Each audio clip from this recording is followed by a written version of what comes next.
Hello everyone, welcome back to 70s and 80s Talk.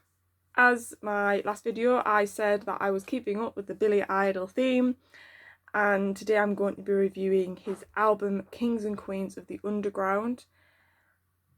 I don't know if that is the last album he released. I know he's released stuff since then, like EPs and songs. I think that was the last album he actually officially released. Let's have a look.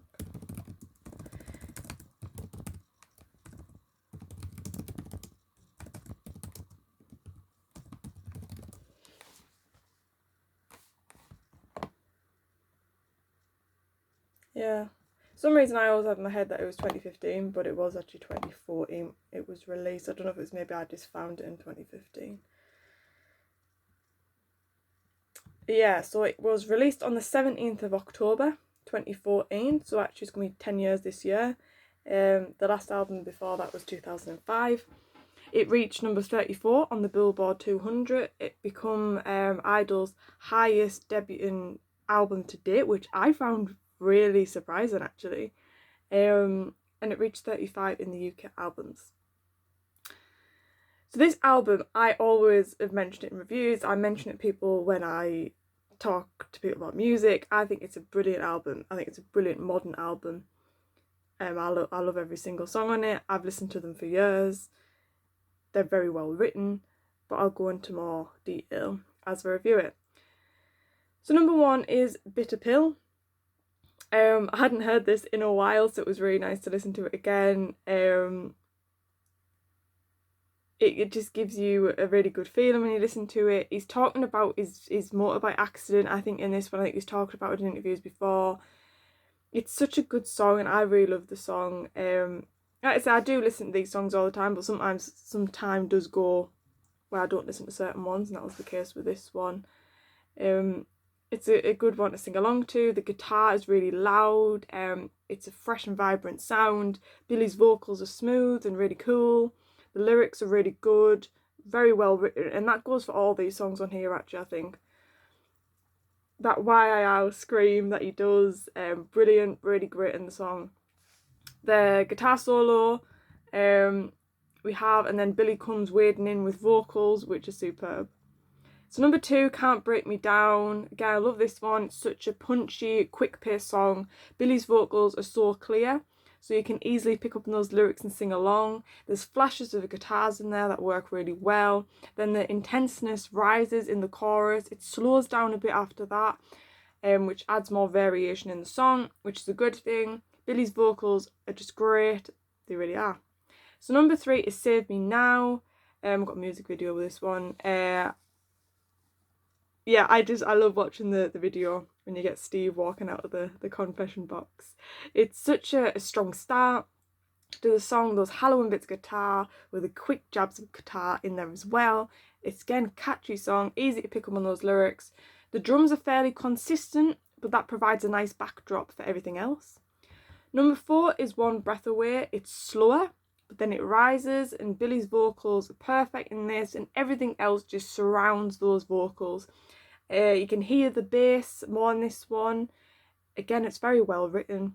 Then it changes, there's more aggression and grit in the sound. Again, it's a great bit of change to create a variation in the song. Then the guitar, I don't really know what's happening there, but it's a really cool sound. I think it's like the slider thing on the guitar. I think it's that. Then you've got that boom and it just drops again in sound. And it takes you on a musical roller coaster, this one. So number five is Postcards from the Past. Brilliant song. The tempo, you can feel it's going to go off, and then it happens gradually. It's such a feel-good song when you listen to this one. The lyrics, again, a brilliant pace to the song. The iconic Billy's vocals in there. Some cool sounds in this one created on the guitar. That's Steve for you though. He's really talented. He just does stuff which other guitarists don't do. The drums really give a thud, adding to the intensity, especially where it quickens when Billy sings more quicker. And the solo is brilliant. It just keeps giving that guitar solo. Then it calms down the song, and it does have an 80s sort of sound, I think. then it stops and boom, back in again like a roller coaster. Those beats towards the end when Billy is singing, coming to the end is a really good way to end the song. So number 6, Kings and Queens of the Underground. This song for me is a bit of a time capsule, especially with the start being a recording of Billy back in the day almost, the way he's speaking and talking about Generation X. It's a lovely song, not necessarily about lovely things, but it's a lovely song. 1984 and Rebel Yell had the floor.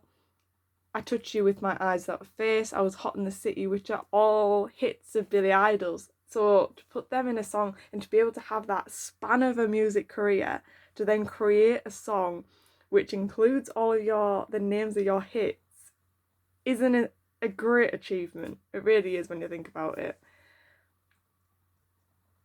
There's oohs in there when Billy's singing. I think this is one of the best songs he's ever made, to be honest. If we lose the music, baby, we can never go back, is the lyric in there. And that's the lyric that stands out to me the most in this song, because music is almost like a time machine.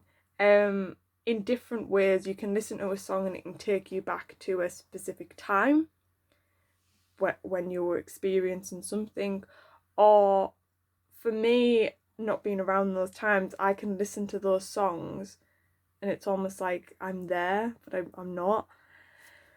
So the next song, number 7, is Eyes Wide Shut. Actually, before I go on to that, what also I wrote about Kings and Queens of the Underground, about talking about that time capsule sort of thing, is he also, when he says, what does he say?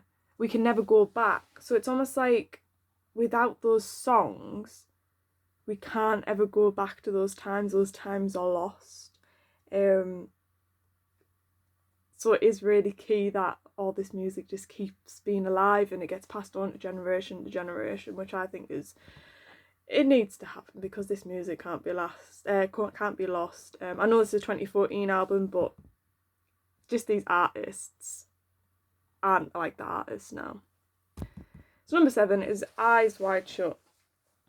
I always find Billy's vocals quite mysterious, and this album in particular is that way, I think. Again, it's a good song. The way he sings just right. It's not actually really obvious that he's singing that. You really have to listen to it, and I like that when I'm reviewing songs, you pick up on things that other people might not pick up on because you just listen to the song and not really listening for things in different aspects. And I think the thing is with Billy, he's stayed so true to himself. A lot of British artists will end up sounding American, but not Billy. He's stayed really with that raw sound, but yet with a quite sophisticated accent that you can hear coming across in those vocals. And when he speaks, it's like how he sings, you can hear it is the same person. Sometimes when artists speak, when they sing, they sound quite different, but you can hear that with Billy. You can hear his voice when he sings. It's a brilliant voice he's got. It's a well-produced song. Every song on this album is, to be honest. It's a nice ending with how it ends with a little gap and then shuts with a bit of musical keys to the end. So number 8 is Ghosts in My Guitar. It's acoustic guitar in this one. We do get a bit of electric guitar sneaking in there. There's those O's that Billy does, which adds a haunting feel to the song. And the sounds that the guitar's making is a perfect match to that. Then the bass guitar at the end and the wave and twinkles of electric guitar with the bass really is magical in that. So number 9 is Nothing to Fear. Billy's voice is just there. It's on top of everything, which is how it should be sometimes. Sometimes vocals can get lost in the rest of the sounds in a song, but with Billy that doesn't happen. There's lots of sounds. It's just right though. And one lyric which is always sort of the top one in this song, I think, is Dreams are made and broken in my mind. I think that's a really good lyric. Because I think that happens to everyone. Everybody creates dreams in their mind, but at some point they're going to be broken because reality comes in. Number 10, Love and Glory. Yeah, really good song this. It sounds a bit like a U2 song to start with, I'd say. I really love how clear Billy's vocals are. This album could easily be a film because it's so descriptive and it's almost like you're getting a story in each song, but they sort of link together, and they should do a film on Billy Idol. Like that would be insane. I mean, I've read his book and that's insane. They could easily turn that into a film. Absolutely. And this could soundtrack it. Of course, with some old songs as well. There's something about this song though, it's sort of has a power to it. The chorus is my favourite part. Those drums, you know, that great bit of guitars coming when you hear those drums. I think that could have even been a bit longer. The song has such a positive, uplifting feeling to it, and this is the case with quite a few in this album. Then when Billy goes for it a bit more vocally, that's really good, and the music rises to match that as well. Just everything just works really well, and a lot of thought's gone into this, I think. And when we end the song, sort of a bit how it started, a bit U2 sounding, I'd say. So number 11 is Whiskey and Pills. It's definitely the song to end the album, a Billy Idol album. It's jazzy, it's cool, it's quick, it's a bit insane, it slows. Not sure if there's a female in the backing vocals in there. Lovely guitar solo, and the classic, oh yeah, that Billy does, and the owls that he does. I'm not going to try and recreate that. It's such a jam, and that long ow at the end, that's how you do it. That's how you finish an album. This is how you produce an album. Brilliant. So I think there was a bonus track. I don't know if this was on a specific version of the album, but there's a bonus track called Hollywood Promises. It sounds like Rockin' All Over the World, that song. That's what it sounds like to me. It's a bit country, but I think it's another good song. When he sings the star bit, it reminds me of how he sung in Generation X as well. So to conclude, this is one of my favourite albums. It is. I had to keep mentioning it in reviews, and I finally reviewed it. It takes me back to when I was younger because I found it when I was younger and I thought, oh my goodness, this is such a gem, and I've just listened to it growing up. All the songs are great. I think it's a brilliant album. I really adore the album. Billy's vocals are so clear, and I think that's what makes it such a good album as well. The production is brilliant. It creates this overall great sound. So yeah, that's that one. Obviously Billy Idol's got lots of albums, including Rebel Yell, so do expect some more Billy Idol reviews to come.